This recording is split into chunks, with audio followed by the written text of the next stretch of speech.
कभी जिन हाथों ने एक दूसरे की हथेली थाम कर वक्त से जिद की थी कि साथ रहेंगे चाहे हालात जैसे भी हो, आज उन्हीं हाथों के बीच खामोशी की एक ऐसी दीवार खड़ी हो चुकी थी जिसे तोड़ने की हिम्मत ना वक्त में थी ना हालात में। बस एक उम्मीद थी जो सालों बाद फिर उसी मोड़ पर ले आई थी जहां कभी साथ चला करते थे।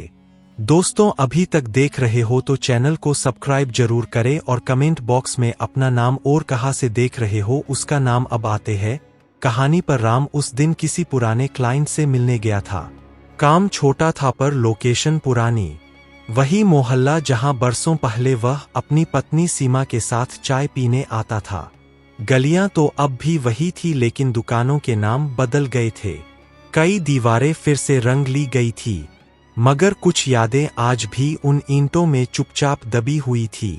कार से उतर कर राम जैसे अतीत में उतर गया हो। चलते चलते जब वह नुक्कड़ तक पहुंचा तो उसकी नजर एक छोटी सी दुकान पर पड़ी।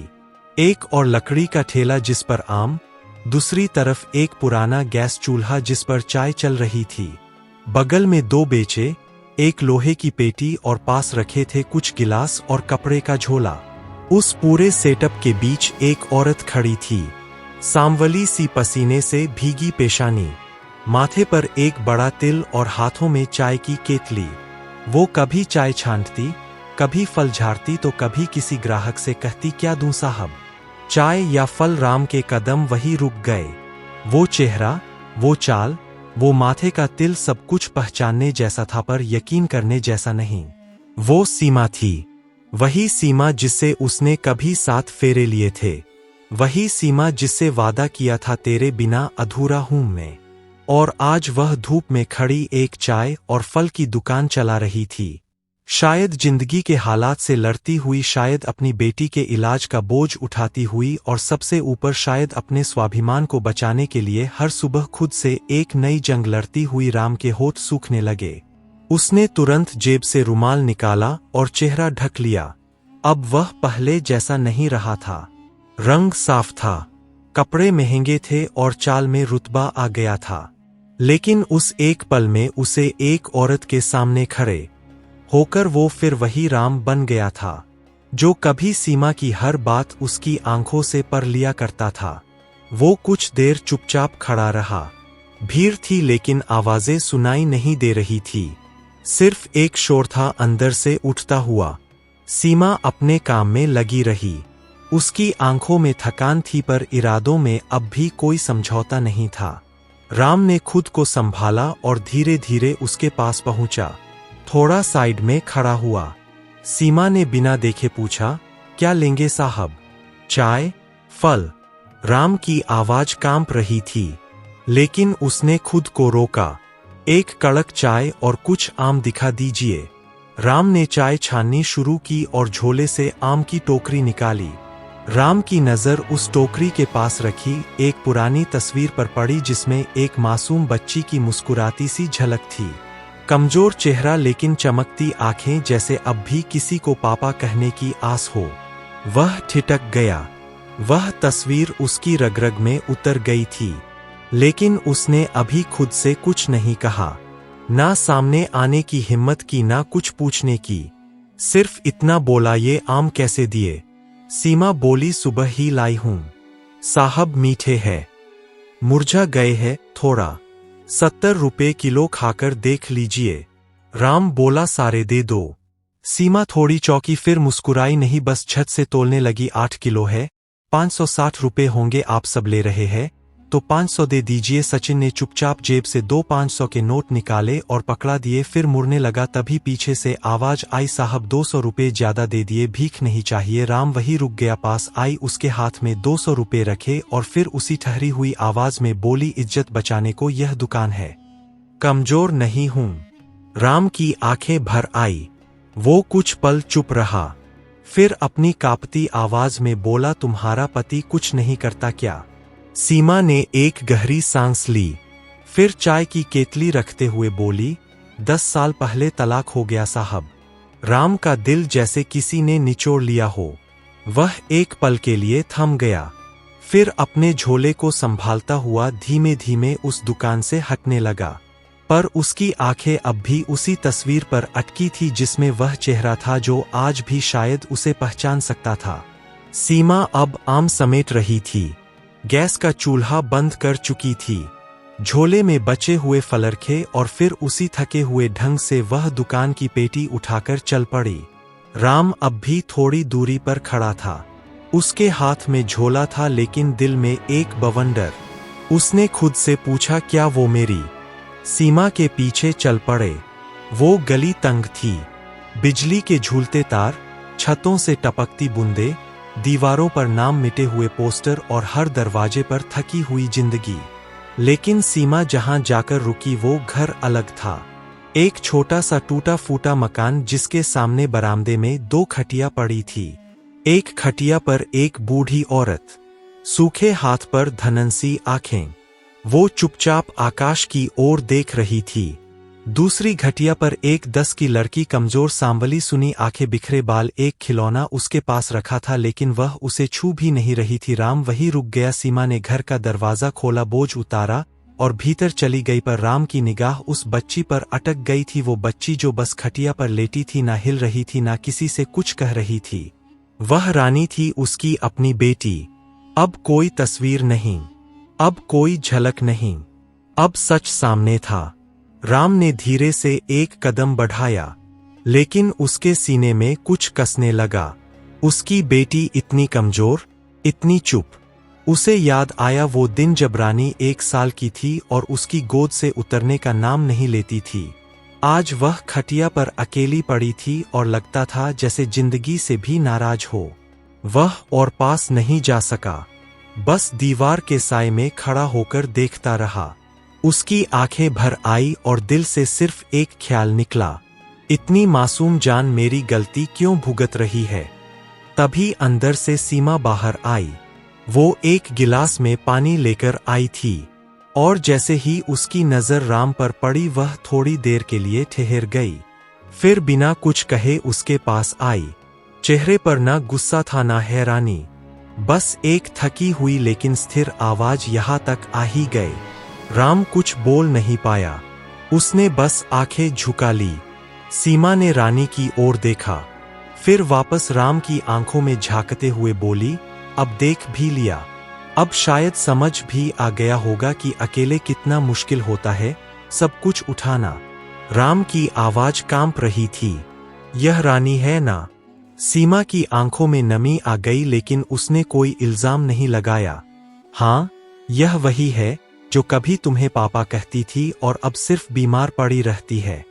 उसने खुद को बामुश्किल संभाला, फिर धीमे से बोला, मुझे नहीं पता था कि चीज इतनी। सीमा ने बात बीच में ही काट दी, पता होता तो क्या करते? राम चुप हो गया। उसने रानी की ओर देखा जो अब भी वही थी, उसी खटिया पर। थोड़ी देर बाद रानी ने धीरे से करवट ली और अपनी सुनी आंखों से एक बार सामने देखा। वो नजरें राम से मिली। राम घबरा गया, झट से पीछे हो गया, जैसे किसी गुनाह में पकड़ा गया हो।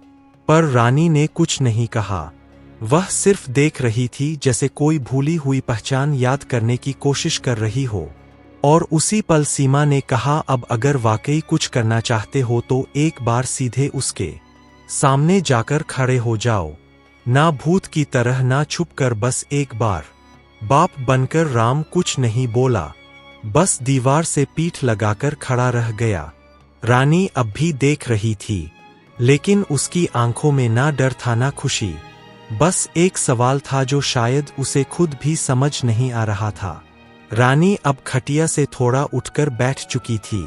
उसके चेहरे पर वही थकी हुई मासूमियत थी जो अक्सर उन बच्चों में देखी जाती है जो बोलते कम है और सहते ज्यादा है।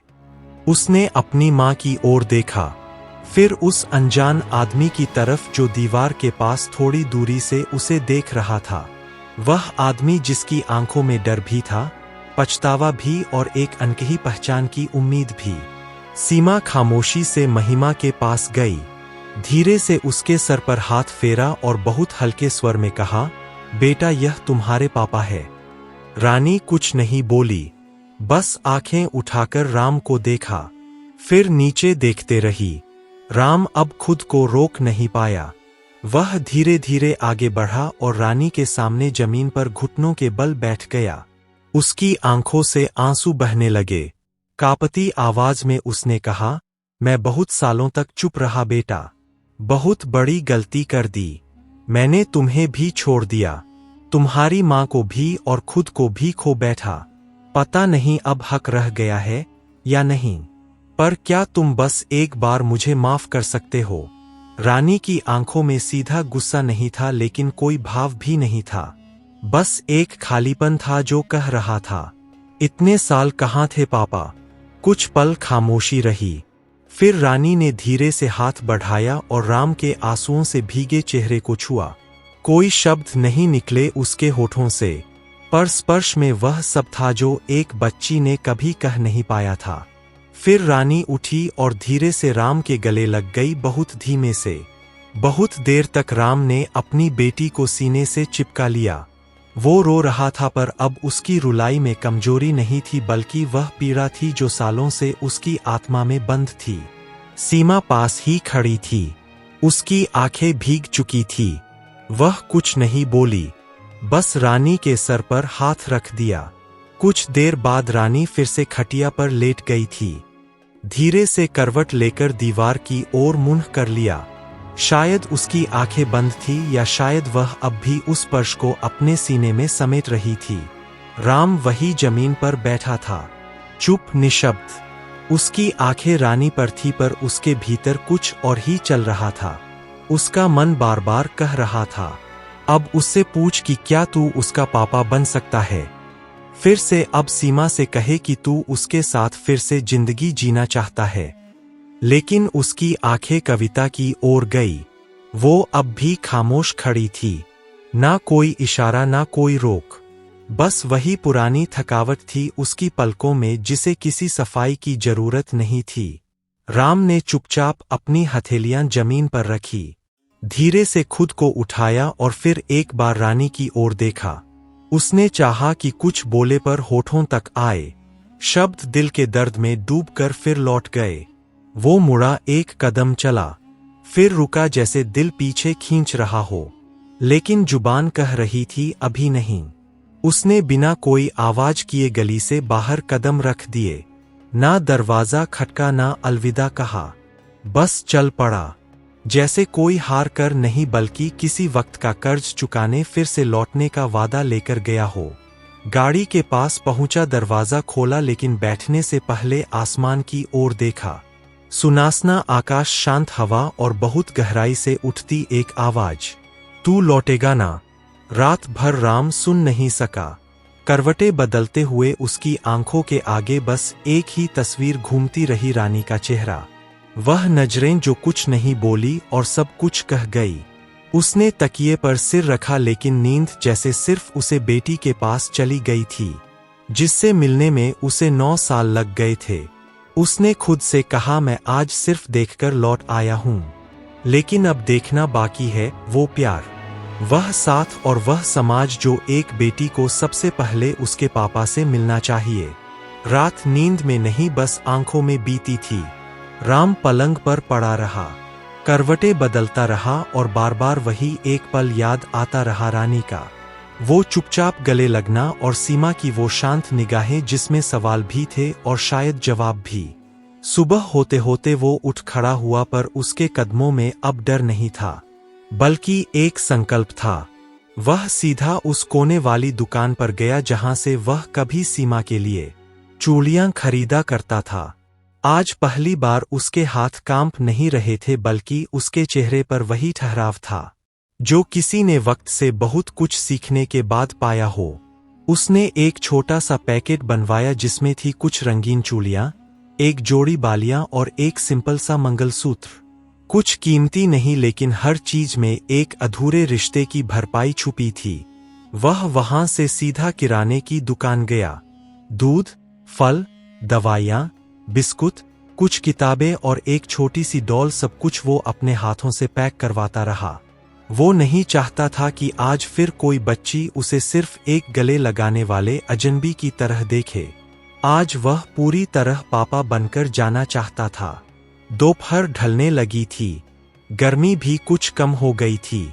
राम ने कार का डिक्की बंद की और उसी गली की तरफ बढ़ गया जहां कल उसकी जिंदगी का सबसे गहरा आईना उसे मिला था।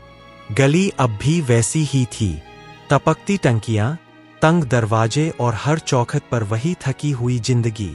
लेकिन आज राम का चलना अलग था। कल उसके कदम कांप रहे थे, आज उसकी चाल में भरोसा था। सीमा का घर नजदीक आने लगा और दूर से ही उसे रानी खटिया पर बैठी दिखी। आज वह लेट नहीं थी, बैठकर कोई पुरानी कॉपी में कुछ लिख रही थी। उसके पास वही खिलौना राखी थी, जिसे शायद सालों से किसी ने छुआ भी नहीं था। राम रुक गया। उसने एक गहरी सांस ली और फिर धीरे धीरे उसे घर की ओर बढ़ा जिसे उसने खुद से कभी बहुत दूर कर दिया था। रानी ने उसे देखा और इस बार उसके चेहरे पर वो अजनबियत नहीं थी। वो थोड़ी चौंकी जरूर, पर आंखों में एक हल्की चमक थी। पापा, उसने धीमे से कहा। राम रुक नहीं सका। उसने झट से अपनी बाहें फैलाई और रानी दौड़कर उसके गले लग गई। इस बार वह लिपटने में नहीं हिचकी, जैसे अब भरोसा हो गया हो कि यह गले लगना बस एक पल की चीज नहीं, अब यह रोज का होगा। वो उसे गोद में उठाए भीतर पहुंचा। सीमा दरवाजे पर खड़ी थी। वो उसे देख रही थी। ना मुस्कान थी ना सवाल, बस इंतजार का सन्नाटा था उसकी आंखों में। राम ने रानी को खटिया पर बैठाया, फिर डिक्की से लाया थैला खोला। दवाइयां, दूध, किताबें, फल, खिलौने, सब कुछ निकालकर एक एक करके सामने रख दिया। और फिर जेब से वह छोटा पैकेट निकाला और कविता की तरफ बढ़ा दिया। यह तुम्हारे लिए है, उसने धीरे से कहा। कविता कुछ पल उसे देखती रही, फिर पैकेट खोला और चूड़ियों के बीच रखा हुआ मंगलसूत्र देखकर चौंक गई। उसकी आंखें तब पूरी तरह खोया नहीं है। अगर माफ कर सको तो इस बार सिर्फ मेरी बेटी को नहीं, मुझे भी अपना बना लो। सीमा कांप रही थी। उसने हाथ बढ़ाया, मंगलसूत्र थामा और बहुत देर तक उसे देखती रही। फिर धीरे से कहा, अगर आज के बाद फिर वही गलती की तो यह चूड़ियां फिर कभी नहीं पहनूंगी। राम की आंखें भर आई। उसने सिर झुका लिया और बस इतना कहा, इस बार तुमसे नहीं, अपने आप से भी कोई झूठ नहीं बोलूंगा। उस शाम राम पहली बार उस घर में ठहरा जहां कल तक वह चुपचाप खड़ा रहता था, और आज उसी घर के अंदर से रानी की खिलखिलाहट सुनाई दे रही थी। सीमा रसोई में थी। चूल्हे पर चाय चरी थी और गैस की धीमी आवाज के साथ चूड़ियों की खनक भी गूंज रही थी। वो मंगलसूत्र अब उसकी गर्दन में था जिसे सालों पहले आंसुओं में बहा दिया गया था। रानी दरवाजे के पास बैठी अपनी नई किताबों के पन्ने पलट रही थी और बीच बीच में राम को देखकर मुस्कुरा रही थी, जैसे हर बार आंखों से कहती हो, अब कभी मत जाना पापा। राम चुपचाप खिड़की के पास बैठा था। उसका चेहरा थका हुआ नहीं था बल्कि शांत था। कई सालों बाद उसे कोई दौलत, कोई दुकान, कुछ भी याद नहीं आ रहा। तो दोस्तों, कैसी लगी कहानी जरूर बताएं।